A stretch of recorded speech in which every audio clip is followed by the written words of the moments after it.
Hola, muy buenas tardes a todas las personas que nos están sintonizando en una emisión más de su programa Género y Deporte. Yo soy Ana Laura Valdés y estoy con Paulo Santamaría. ¿Cómo estás, Paulo? Muy bien, Ana, muy contento. Ya estamos llegando a final de mes. Más bien, ya estamos a final de mes. Ya es el último programa que vamos a hablar sobre conceptos y toda esta información de ejemplos y casos que hemos dado para que las personas que nos están viendo pues puedan conocer y conectar más con todo esto que tiene que ver con el género. Así es, yo también ya es rapidísimo cómo se va el tiempo y como bien nombras tú, este mes iniciamos comentando sobre la importancia de conocer los significados concretos, ¿no? Desde la visión de género. El primer programa, si recordamos, trabajamos qué era género, cuál era la diferencia con sexo. También vimos algunas cuestiones de complejidad, vimos algunos ejemplos. Entonces, bueno, el día de hoy vamos a tener este programa de la diversidad.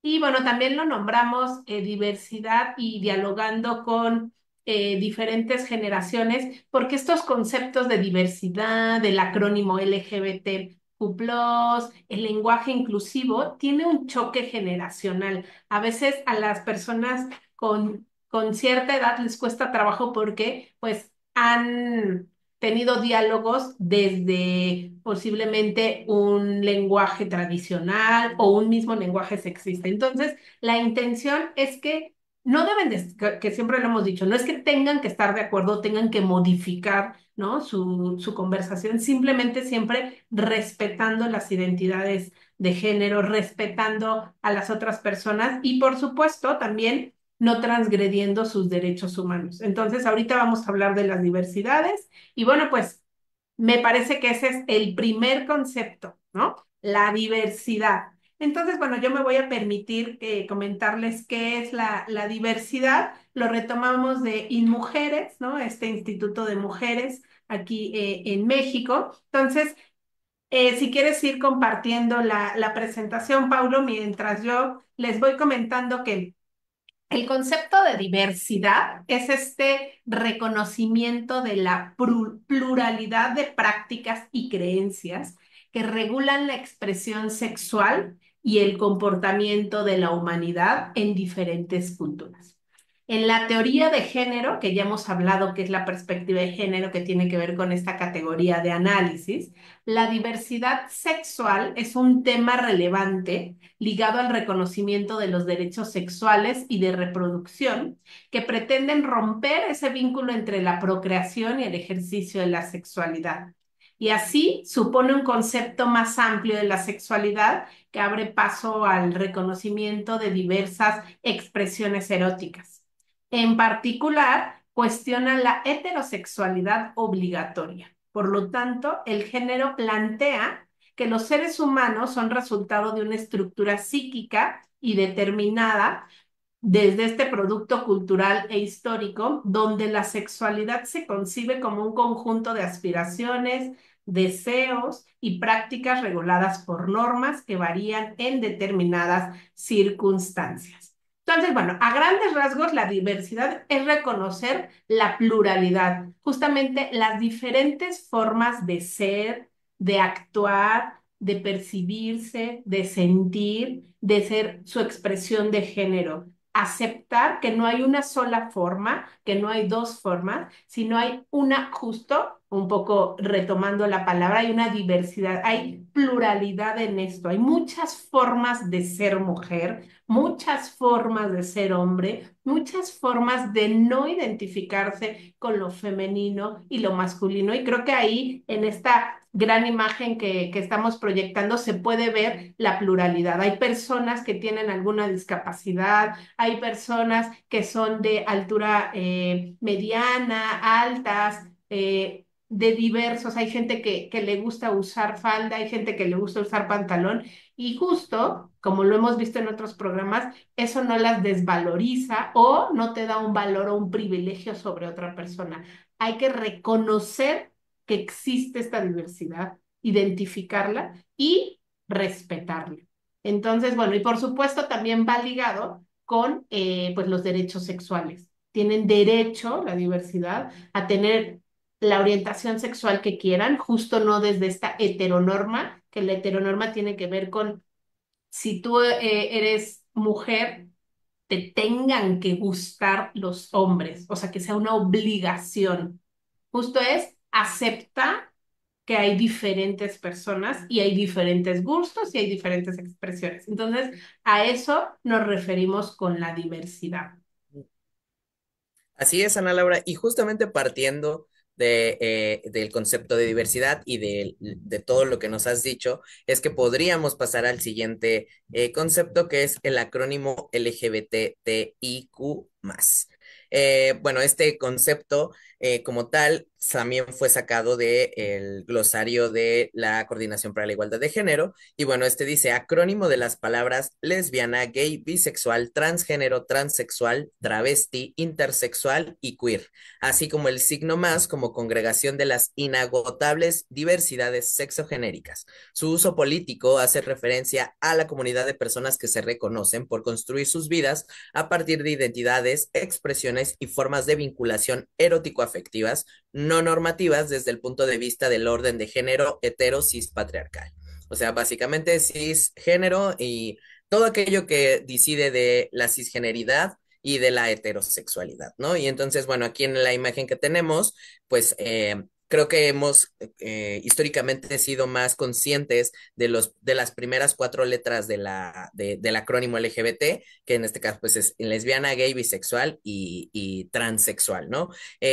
A partir de esto se fueron agregando distintas letras y también tiene mucho que ver con el uso contextual en Occidente, es Europa, en el norte global y pues en América Latina, ¿no? Porque, por ejemplo, para América Latina es más usado el término LGBT sin la congregación de la X, del signo más, pero por ejemplo en el norte global sí ya se usa el IQ o el TQ porque queer es una palabra que es más utilizada como concepto en el norte global, ¿no? Entonces va como cambiando y va adecuándose justamente a esta infinidad de diversidades que tienen que ver con la orientación sexual, con la identidad de género, con cómo nos relacionamos sexo y erótico afectivamente. Entonces, pues bueno, va a depender mucho del contexto histórico, de dónde venga la palabra y de dónde se construye el concepto del LGBT. Pero este acrónimo sirve también para identificar y para crear parte de población y comunidad en donde entran todas las disidencias sexogenéricas. Claro, y justo retomando esto que nombras, al conocer este acrónimo y nombrar las diversidades, ¿no? De identidades y orientación sexual, es que venimos al siguiente término, que el siguiente término concepto es la educación no sexista. Que esta educación no sexista se considera desde los aspectos del sexismo y su impacto en la educación. En esta se analiza el papel del androcentrismo en la ciencia, el lenguaje, la invisibilidad de las mujeres en la historia, la interacción entre sexos en el aula y los valores, por supuesto, aprendidos. Implica también la estructuración de programas educativos que identifican y descartan estereotipos de género, el uso de un lenguaje incluyente y no sexista y la sensibilización de aspecto a comportamientos sexistas. Entonces, si recordamos, no me acuerdo si el pasado o el antepasado que hablábamos del término sexismo, que tiene que ver con pensar que el hombre, simplemente por ser hombre, está por arriba de la mujer, ¿no? Y que se nos dan roles de género. Es decir, si yo nazco mujer, me dan ciertas categorías y ciertos comportamientos solamente por ser mujer. Entonces aquí, por ejemplo, en la imagen está una niña que está de rosa, porque únicamente al pensar en la palabra mujer, pensamos en que hay una forma de ser mujer y eso tiene que ver desde ahí, tiene que ver con la educación, ¿no? Sexista. Entonces, la educación no sexista lo que quiere es romper estos paradigmas de que solo hay una forma de ser mujer, que el color rosa se le asocia a las mujeres, el cabello largo y las muñecas. A contra de que si es un hombre es el color azul, pelo corto y los carritos. Entonces, lo que busca la educación no sexista es generar pues igualdad y más que nada la toma de decisión, ¿no? O sea, es decir, si yo soy mujer, yo me puedo comportar y hacer como lo que mejor me acomode. Y ahí viene la complejidad, porque somos personas diversas. A lo mejor yo soy mujer y me encanta hacer box, pero a lo mejor Paulo se identifica con ser hombre y le encanta ir al ballet y no lo hacen menos hombre ni a mí menos mujer ir al box. Entonces, lo que buscamos, y tiene que ver con esta cuestión sociocultural y política, ¿no? Es que rompamos estos paradigmas sexistas. Y también lo podemos ver en las aulas. Hay una educación sexista cuando las referencias solo se centran en el androcentrismo. El androcentrismo es que gira todo alrededor del hombre, ¿no? Es la historia del hombre, cuando es del ser humano. La historia del hombre. Los referentes bibliográficos solamente son teóricos varones. No nombran a las mujeres en la ciencia, no nombras a las mujeres en la revolución. No. Entonces, todo eso es una educación sexista. Y si seguimos repitiendo estos patrones, es cuando no reconocemos la existencia de la diversidad. Entonces, bueno, a eso se refiere con la educación no sexista. Y bueno, eso entonces al mismo tiempo se conecta con este lenguaje que, bueno, como sabemos hay mucha dispersión respecto a lo que es el lenguaje y si debería de ser incluyente o no incluyente, y creo que sí hay bastante desinformación y ignorancia respecto al término de lenguaje inclusivo y no sexista, ¿no? Porque cuando pensamos en el lenguaje inclusivo, automáticamente pensamos en el lenguaje que referimos hacia las personas no binarias para incluirlas dentro de los espacios, ¿no? Pero el lenguaje inclusivo y no sexista es un modo de expresión oral, escrito y visual que busca dar igual valor a las personas al poner de manifiesto la diversidad que compone a la sociedad y dar visibilidad a quienes de ella participan. De este modo se busca formar una sociedad integrada que promueva en todo momento la igualdad entre los seres humanos, expresarnos con términos neutros o que bien hacen evidente el masculino y el femenino y evitar las generalizaciones. Busca erradicar los estereotipos y lucha contra los roles de género tradicionales que refuerzan la idea de desigualdad al subordinar al género masculino todo lo que sea distinto a él. Entonces, en el lenguaje incluyente hay que entender que el masculino no es el universal ni tampoco el neutro. El uso del lenguaje incluyente que considere a hombres y mujeres contribuye a promover un cambio de actitudes y sienta las bases para un modelo de relaciones más equitativo entre ambos. Entonces, bueno, el ejemplo sería en esta imagen que les traemos, que es una imagen del CONAVIP.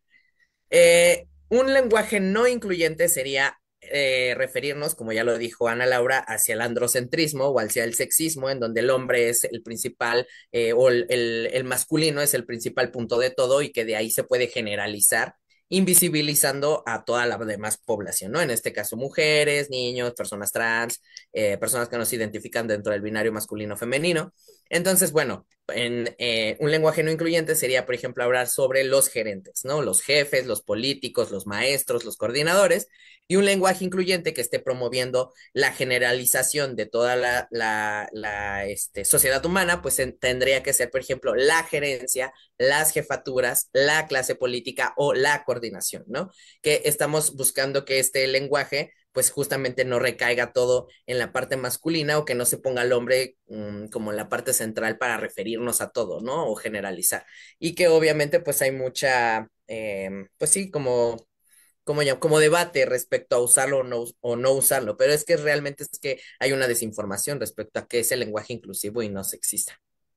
Claro, y aparte ahorita que te escucho y que lo hemos nombrado, no quiere decir que forcen su lenguaje, ¿no? O sea, porque luego también, pues el lenguaje no cambia, pues las conductas, a veces hay gente que dice las mujeres, los hombres, y no quiere decir que tengan una perspectiva de género. O sea, Sí. yo siempre he dicho que yo prefiero que cambien sus conductas a que le pongan una A, O y E a su lenguaje.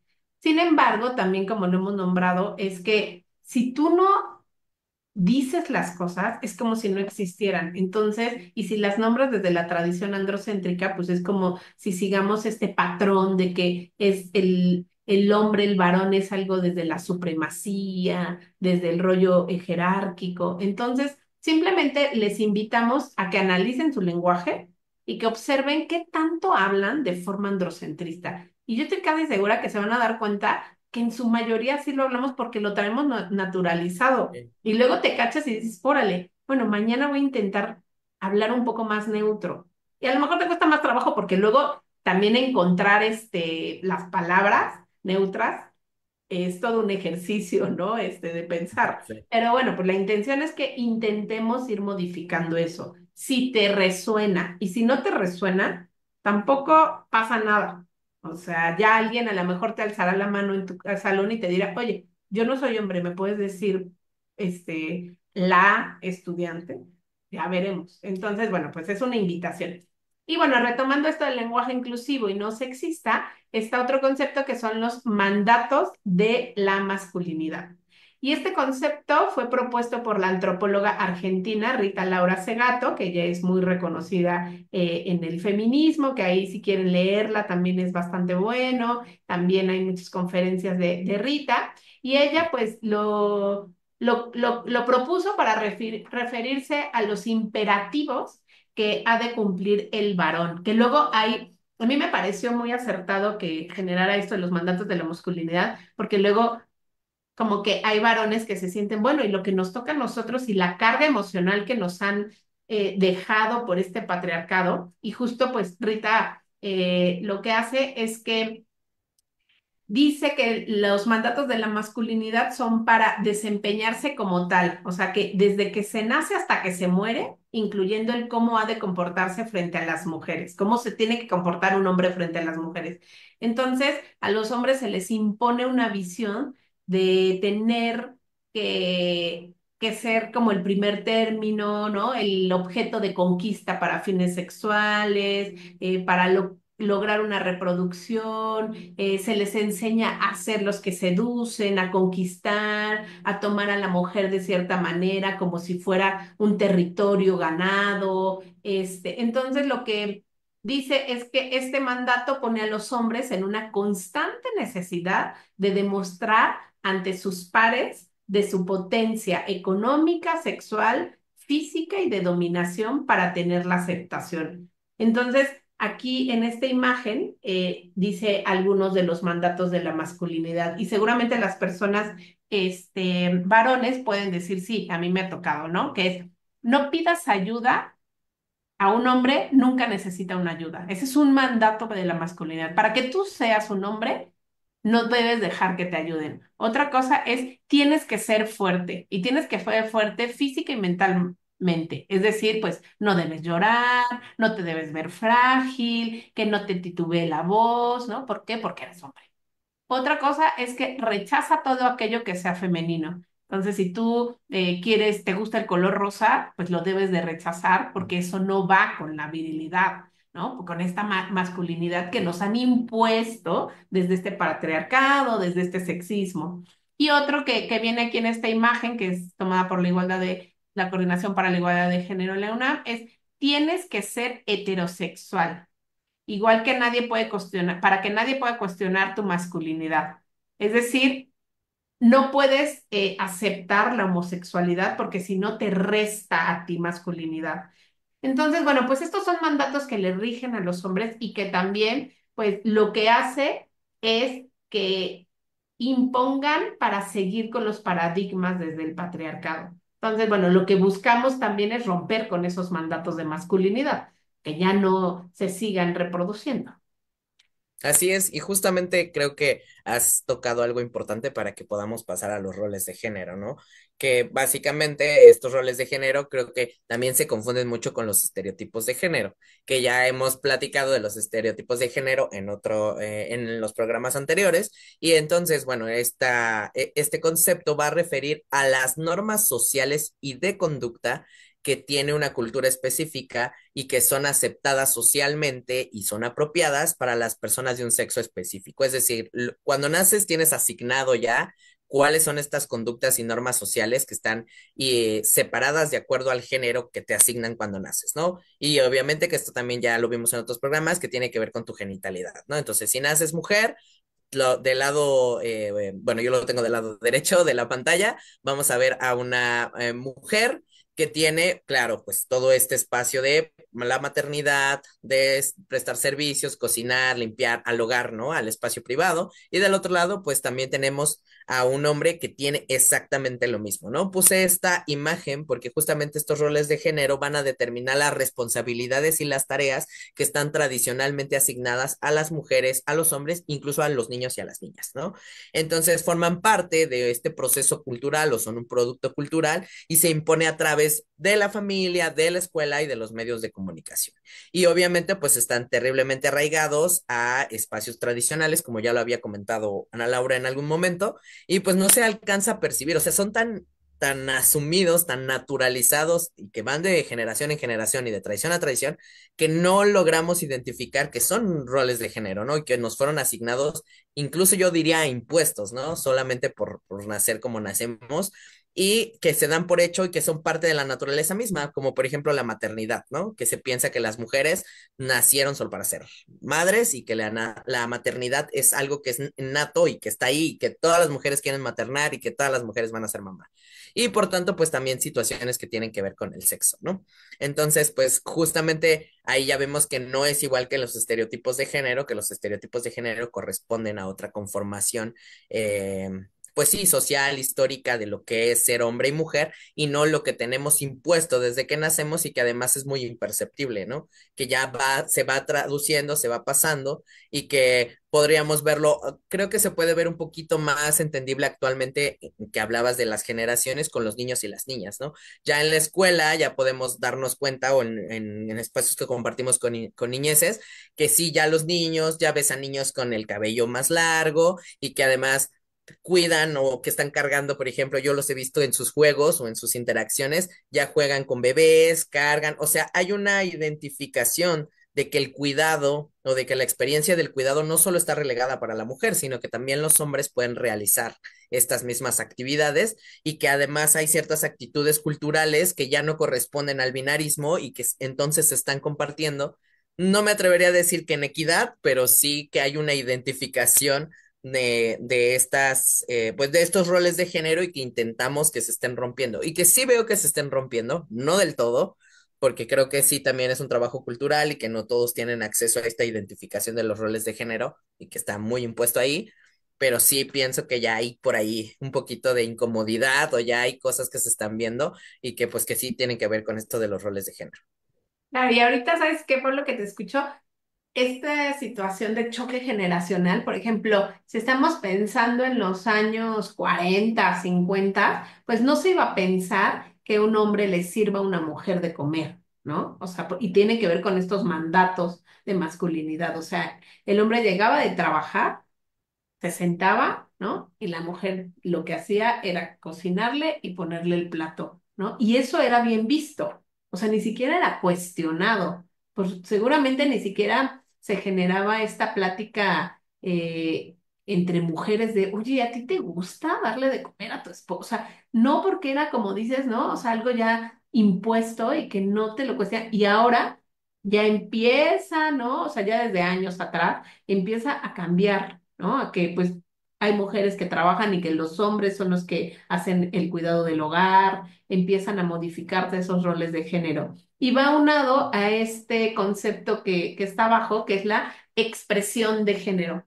Y la expresión de género es esta categoría que hace referencia a la forma subjetiva en que cada persona se presenta ante sí y ante el mundo a través de recursos estéticos y de gestualidad que significan culturalmente en el continuum que corresponde con lo considerado femenino, andrógino y o masculino. Es decir, pues cómo te vistes, qué usas de accesorios, cómo te presentas al mundo a partir de tu identidad de género, puede ser de cómo te sientes en ese momento, porque no quiere decir que la expresión de género sea continua y lineal, ¿no? La expresión de género, hoy yo puedo decir, hoy me voy a poner una falda, pero mañana me quiero poner un pantalón, pero no, entonces es cómo yo me identifico y represento al mundo desde mi identidad. Esa es la expresión de género y justo esta imagen que está colocada aquí,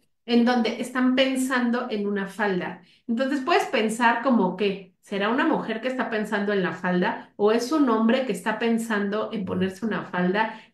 Seguramente habrá personas, ah, bueno, si tiene el pelo corto, entonces es hombre y si tiene, o sea, pensando en este Órale. binarismo. Claro, tenemos que romper con esto, pero la expresión de género tiene que ver con lo externo, cómo te identificas y cómo quieres presentarte al mundo. Y tiene que ver con esta subjetividad, porque cada quien se puede expresar como quiera. Me parece, la otra vez estaba escuchando un podcast en donde hablaban del futuro y así, y decían que estaría padrísimo que en unos años en las tiendas no existiera el área para mujeres y el área para hombres, sino únicamente ropa.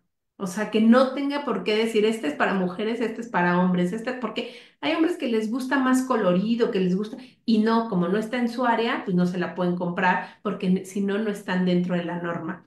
O sea, ¿quién dice que, así como hemos visto que el deporte no tiene género, pues tampoco la ropa tiene género? Entonces, la expresión de género tiene que ver con estas referencias de cómo presentarse a la sociedad desde tu vestimenta, desde accesorios, ahora sí que lo que tú quieras usar, la diversidad que hay. Eso me recordó cuando no podía buscar ropa para cuando era adolescente para vestirme porque la ropa de las niñas no me hacía match, entonces justamente para conectarlo un poco con el siguiente término, el siguiente concepto es identidad de género. Y bueno, esta es tal cual identificación y convicción de cada persona en el género que siente, reconoce y o nombra como propio. Existen identidades cisgénero, identidades trans, identidades no binarias fluidas, entre otras, que muestran la dimensión espectral de las subjetividades dentro del marco identitario de género. Pues lo que quiere decir que la identidad de género es algo que se forma acá adentro, ¿no? Que sí puede ser cultural, sí puede ser contextual, sí puede ser histórica, sí puede estar conformada por otros aspectos de fuera, pero que al final es una identificación propia y una convicción propia de quiénes somos y cómo nos reconocemos ante el mundo, ¿no? En este caso, yo, Paulo, con mi identidad de género es una identidad construida trans y la identidad de Ana Laura es una identidad cisgénero.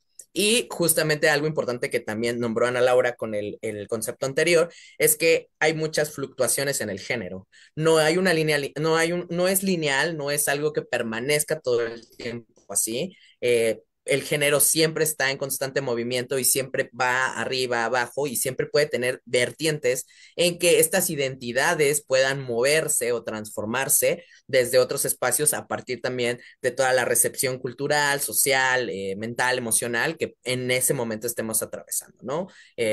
Puede ser cisgénero, trans, no binario, etcétera. Entonces, bueno, la identidad de género, un ejemplo claro sería, bueno, el sexo es femenino, el género asignado al nacer fue mujer, y ya cuando crezco me identifico como un hombre. Entonces, mi identidad de género es trans. Transiciono al género opuesto o al género con el que me identifico. En este caso, bueno, sería un hombre trans o una transmasculinidad.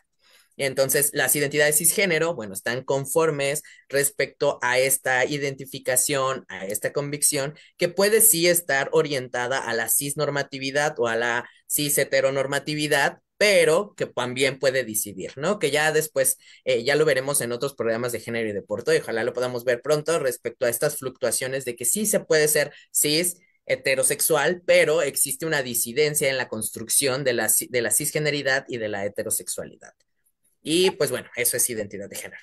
Claro, y que justo está este término ahora que es el género fluido, ¿no? O sea, que tiene que ver con estos cambios y que no tenemos que estar, restringidas las personas ahí. Por eso es la diversidad también, pues cambiamos, es como de chiquita a mí me gustaba una cosa y después fue cambiando, bueno, pues así también se vale, hay que dejarnos llevar. Y bueno, pues el otro término, que es con el término que concluimos, es la orientación sexual.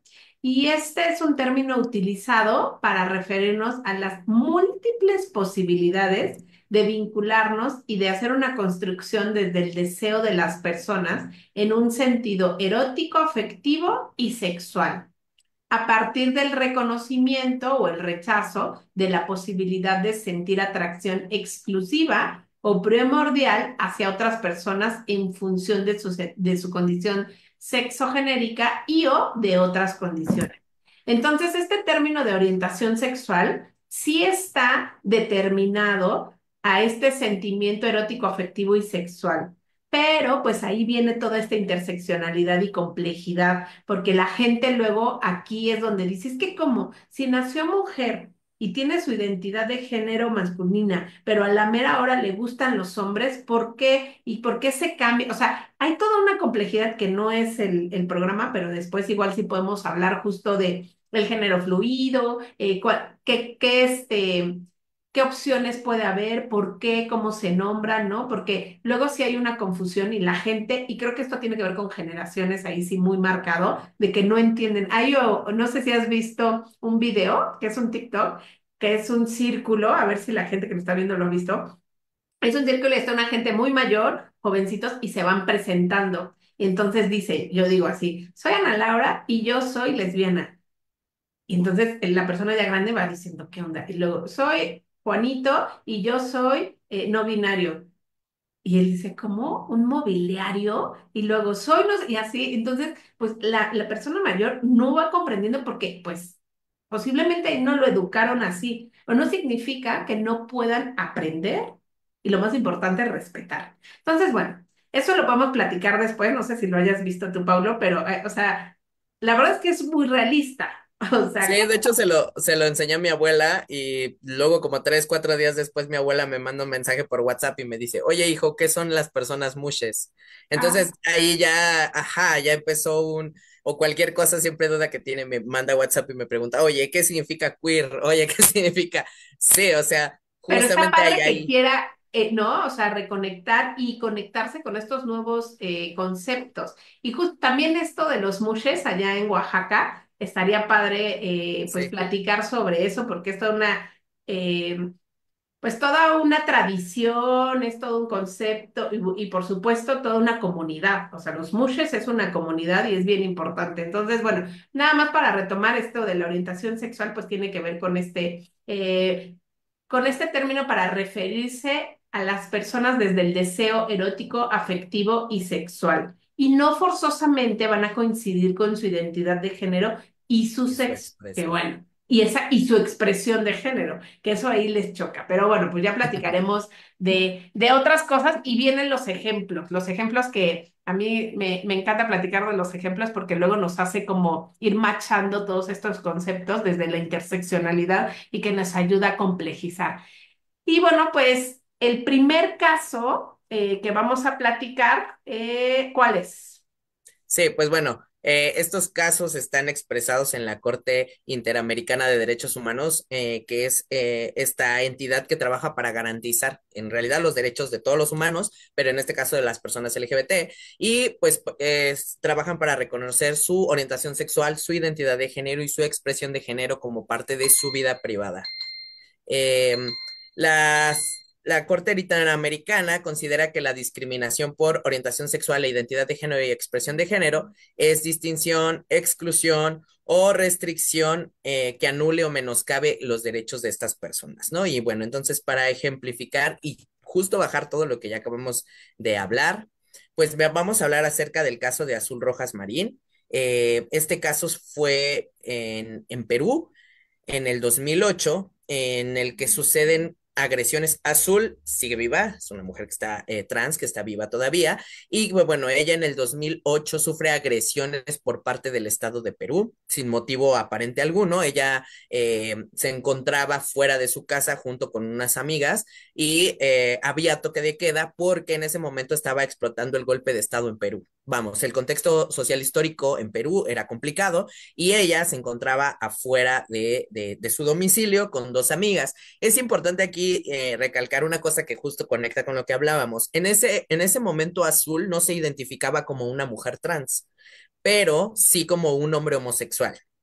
Un hombre homosexual que a partir de la interseccionalidad era un hombre precarizado, era un hombre de color de piel que no era blanco y que estaba atravesado por otras circunstancias, pues que lo atravesaban en ese momento y que justamente se encontraba en este proceso de identificar si era o no era una mujer trans, ¿no? Ahora, bueno, leemos a Azul como una mujer trans que fue víctima de violencia de Estado. Y bueno, sin algún motivo aparente, la detienen junto con sus amigas y al día siguiente no aparece. Y dura más de 6 días secuestrada y pues bueno, fue desnudada forzosamente, fue golpeada y fue abusada sexualmente durante todo este tiempo que la tienen secuestrada y además torturada, ¿no? Al ser liberada, la víctima presenta una denuncia contra los agentes estatales del país de Perú y pues bueno, se dan cuenta ahí que es verdad, que hubo toque de queda, que los policías y estos entidades estatales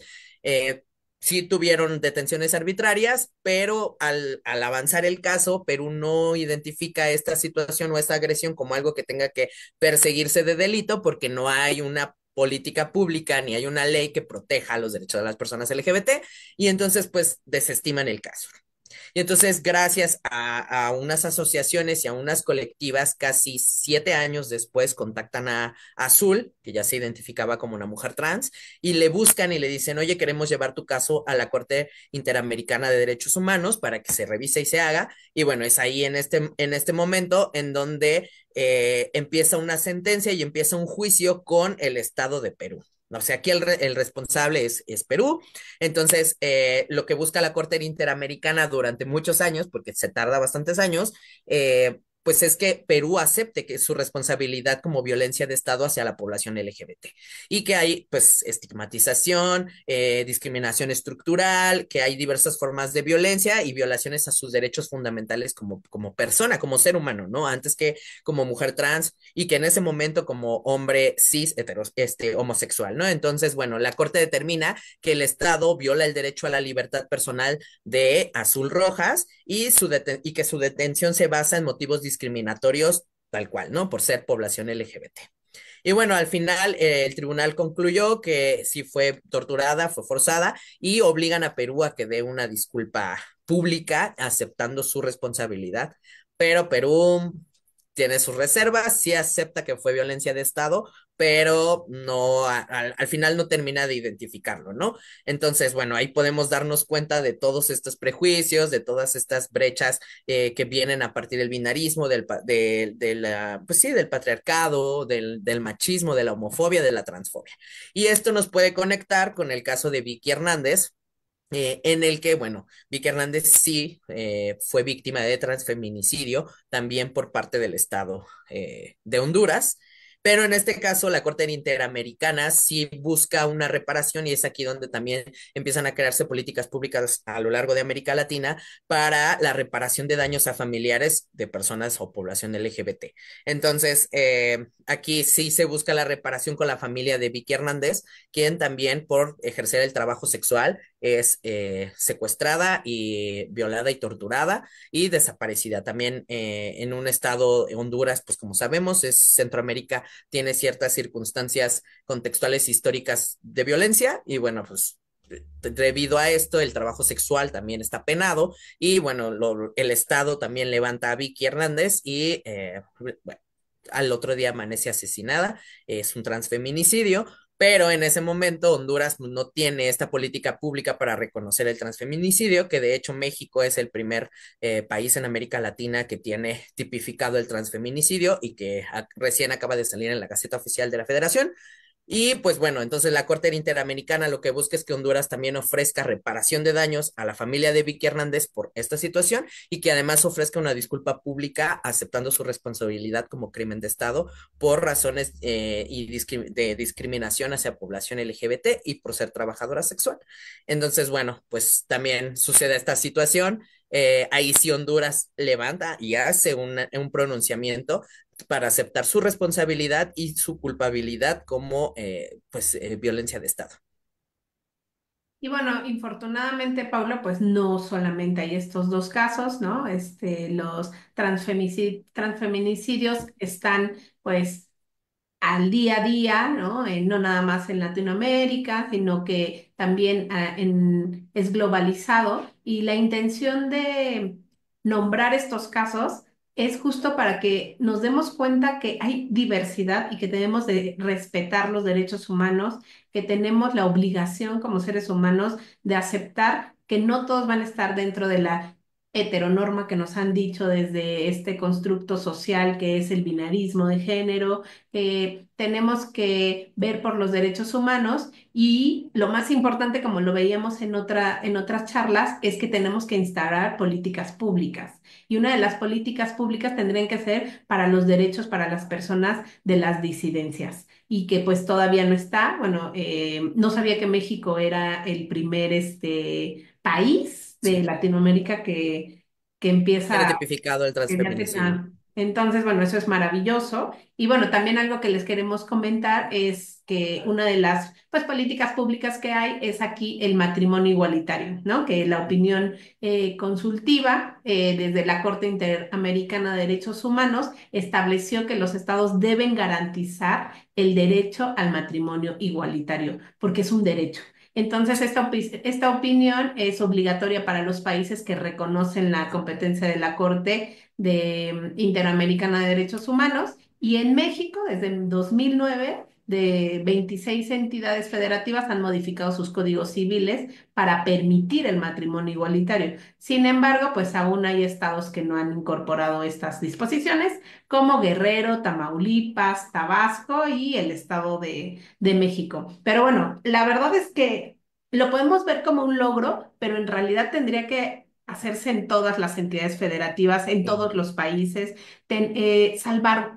salvaguardar su integridad física, su integridad mental de todas las personas. Por eso este programa es tan importante porque tenemos que, pues, ver los derechos humanos del ser humano, no nada más del hombre, no nada más de la Sí, mujer, te entiendo. y que tienen derecho al cuidado, al servicio médico, tienen derecho a, pues, cuidados maternos, tienen derecho a todo lo que tenemos derecho como ser humano, como mujer y como hombre. Y bueno, pues esperemos que, no sé, en un año que volvamos a platicar desde la diversidad, pues se instauren otras políticas públicas en pro de los derechos humanos y por supuesto que de la diversidad y de la disidencia, ¿no? Así es, Ana Laura. Y pues bueno, ya llegamos al final de este programa. Y bueno, no sé si quieras agregar algo más. No, pues ya, nada más agradecerles por estar en este mes de enero platicando sobre los conceptos, algunos básicos, algunos más complejos. Y bueno, pues espero que esto les dé para cuestionarnos, reflexionarnos, que hagan estos ejercicios de ver cómo es que dialogamos, cómo nos referimos a las otras personas, si transgredemos los derechos humanos y siempre propiciando pues lugares y espacios libres de violencia y de discriminación. Y pues esperemos que les haya servido estos 4 programas que estuvimos platicando en este mes de enero y bueno, pues ya se viene febrero y vienen también otros grandes temas que ya estarán viendo. Así es, así que si tienen alguna duda pueden comentarlo en la página de Deporte UNAM o pues mandar un mensajito. Muchas gracias. Nos vemos el próximo viernes a las 7 de la noche. Gracias, Paulo, que estés bien. A ti, Ana, gracias.